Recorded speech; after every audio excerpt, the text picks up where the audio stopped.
Assalamualaikum warahmatullahi wabarakatuh. Apa kabar semuanya hari ini?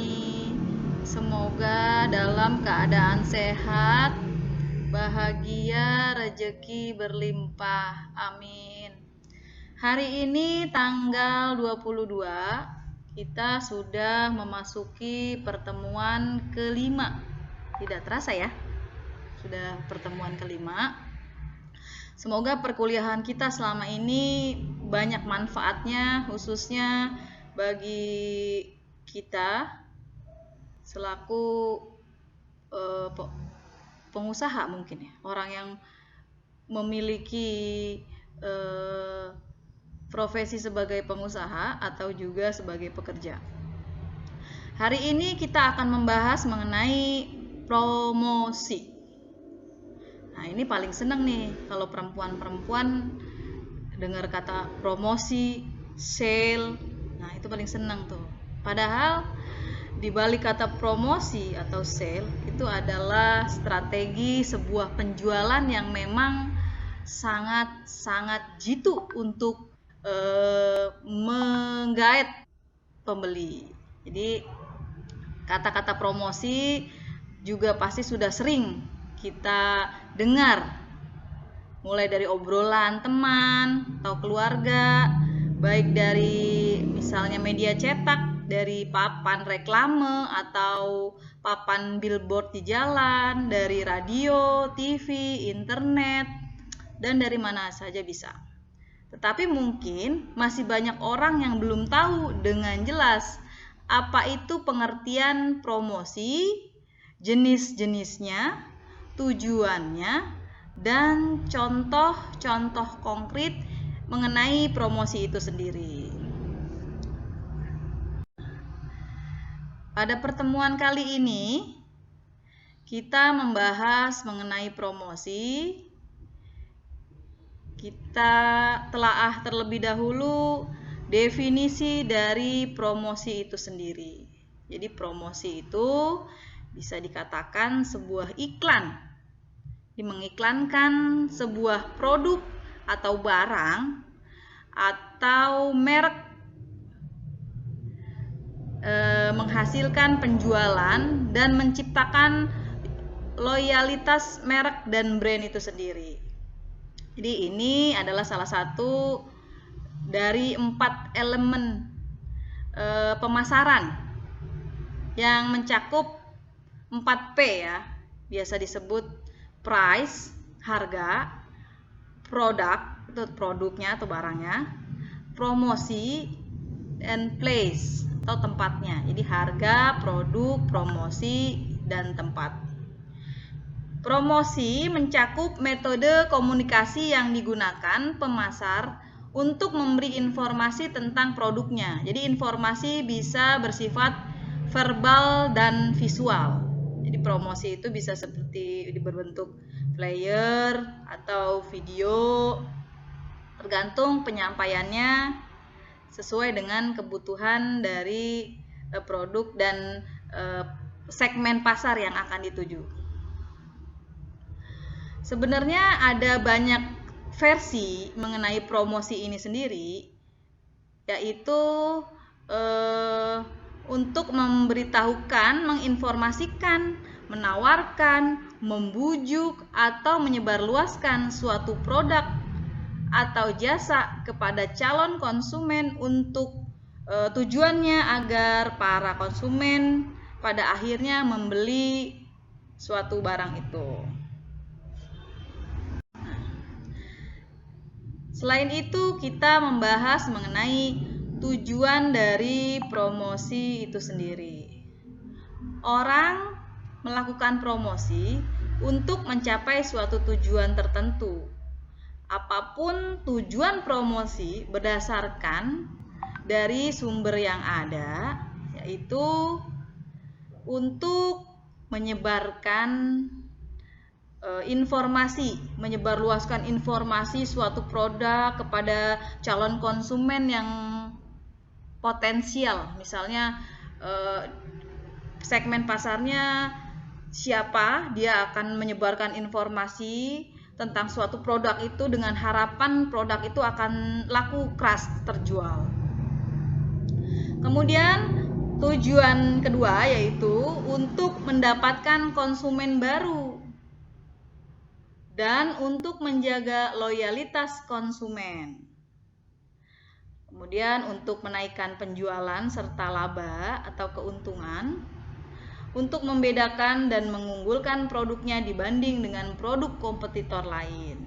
Jadi promo itu sama aja kita seperti nge-branding diri kita juga, branding produk. Bagaimana kualitas produk,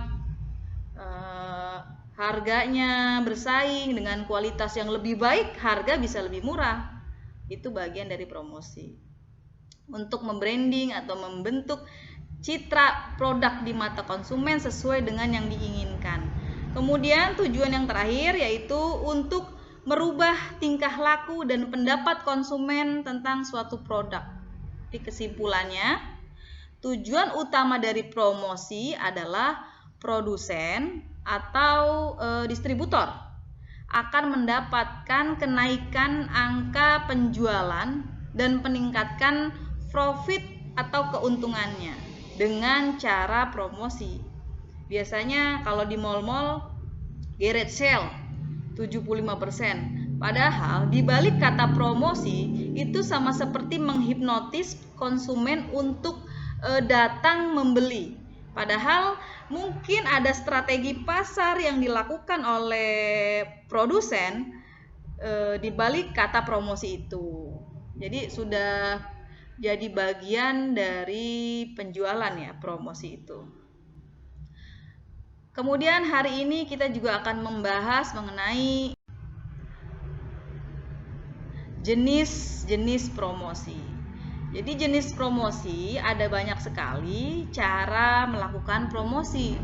Beda produk atau jasa, beda pula cara media mempromosikannya. Jadi agar penyampaian promosi tersebut sampai kepada konsumen. Nah, promosi apa saja jenis-jenisnya? Yang pertama adalah promosi secara fisik.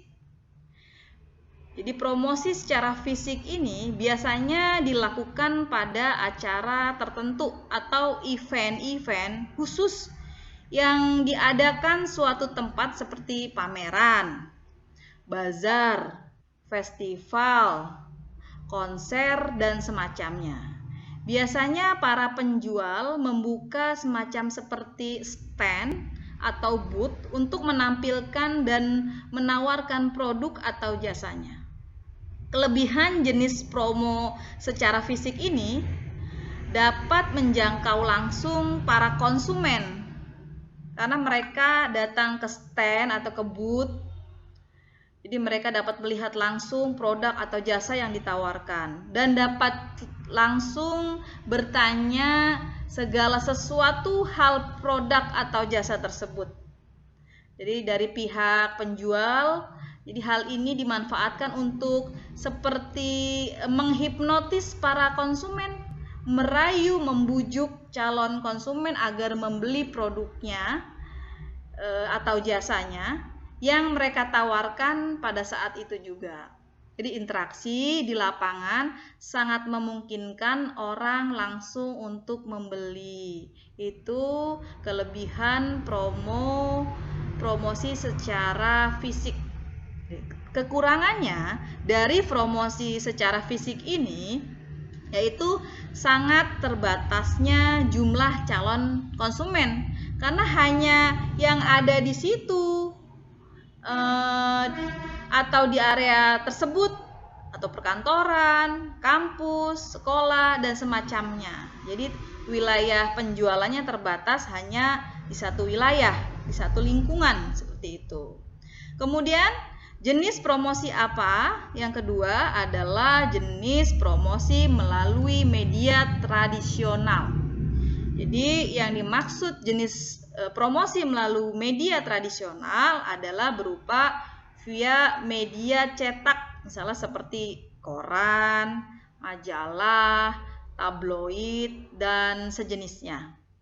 media elektronik seperti radio, televisi, serta media di luar ruangan seperti iklan banner atau papan reklame atau papan billboard.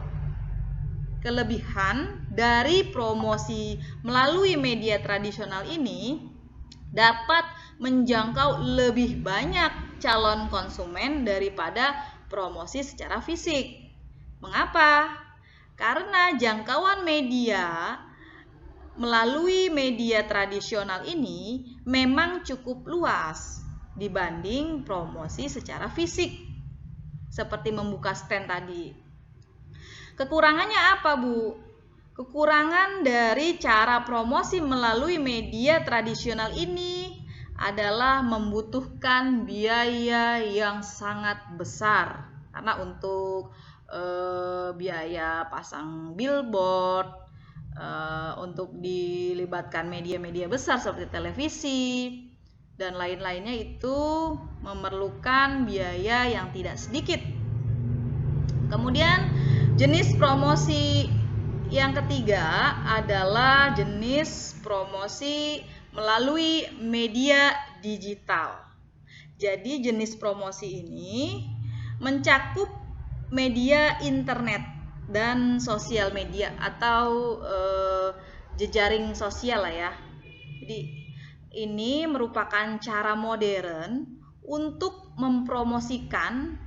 Jadi ini promo melalui media digital adalah promo yang sedang kekinian, kita sebut seperti itu. Karena untuk mempromosikan, orang bisa melihat produk atau jasa yang dipromosikan melalui teknologi terkini seperti handphone yang selalu kita pegang terus, bangun tidur kita lihat terus, mau tidur kita lihat terus. Nah, itulah yang dimanfaatkan oleh para pengusaha untuk menggait konsumen melalui promosi melalui digital. Nah, banyak para pengusaha yang sudah beralih menggunakan media digital sebagai strategi promosi mereka karena memang media digital saat ini merupakan cara paling efektif untuk menjangkau konsumen mereka setiap hari. Karena lebih dari 2,7 miliar orang menggunakan internet di seluruh dunia, yaitu sekitar 40% lah dari populasi dunia. 67% dari semua pengguna internet secara global menggunakan sosial media. Jadi sekarang tua, muda pasti punya sosial media. Nah, kelebihan dari promosi media digital adalah dapat menjangkau orang secara sangat luas dengan waktu dan biaya yang efisien. Tetapi selain memiliki kelebihan, media promosi melalui media digital ini memiliki kekurangan juga. Kekurangannya apa? Kekurangan berpromosi dengan media digital adalah banyaknya kompetitor atau pesaingan yang ikut bermain di dalamnya. Jadi, untuk promosi melalui media digital ini diharapkan para pengusaha memiliki kreativitas atau ide tersendiri untuk menggait konsumen lebih banyak. Seperti itu. Jadi tugas yang cukup berat bagi para pemasar agar lebih kreatif lagi dalam mempromosikan di media digital ini agar lebih menarik calon konsumen dibandingkan kompetitor. Dari beberapa jenis promosi di ini, promosi secara fisik, promosi melalui media tradisional, promosi melalui media digital. Promosi melalui media digital adalah yang paling banyak dilakukan saat ini. Jadi saya menyatakan bahwa promosi melalui media dan digital adalah promosi yang paling kekinian dan bisa dijangkau oleh semua orang. Karena faktor efisien biaya dan penyebarannya yang luas dan relatif lebih cepat. Nah, setelah ini saya memiliki contoh kali ya, promosi. Nah, ini contoh promosi. Nah, contoh promosi. Nah, ini dia. Ini contoh produk yang pernah saya jual. Jadi ini produk saya nih, kurma coklat. Kurma coklat almond ya. Saya membuat flyer sederhana seperti ini. Tapi jika ada yang lebih keren lagi, lebih punya keahlian untuk mendesain atau kita bisa melibatkan orang untuk mendesain bagaimana agar konsumen lebih tertarik, itu lebih baik. Ini karena saya bikinnya mendadak, jadi kurang lebihnya seperti ini ya contohnya ya. Jadi contoh promo ada banyak sekali sih yang kita temui kesehariannya. Bisa jadi seperti sale 75% seperti baju, atau harga turun dari 50.000 menjadi 35.000 gitu. Jadi promo di sebuah toko misalnya, beli 2 pasang sepatu dapat 1 pasang tambahan sepatu, beli satu pasang dapat 2 sepatu kiri kanan misalnya. Itu tergantung bahasa. Misalnya beli air bonus plastik atau apa gitu. Itu kan promosi itu bagian dari bahasa untuk menarik simpati dari konsumen untuk membeli. Jadi promosi itu kata-kata yang sangat dahsyat yang memang kita harapkan atau para pengusaha harapkan untuk bisa menghipnotis konsumen agar tertarik dengan apa yang kita jual. Itu. Misalnya promosi di restoran, beli makanan tertentu gratis minum, dan banyak contoh-contoh promo yang lain yang tentu saja tujuan utamanya adalah menjaring calon konsumen sebanyak-banyaknya untuk dapat melakukan pembelian. Promosi yang terbaik saat ini adalah promosi melalui media sosial.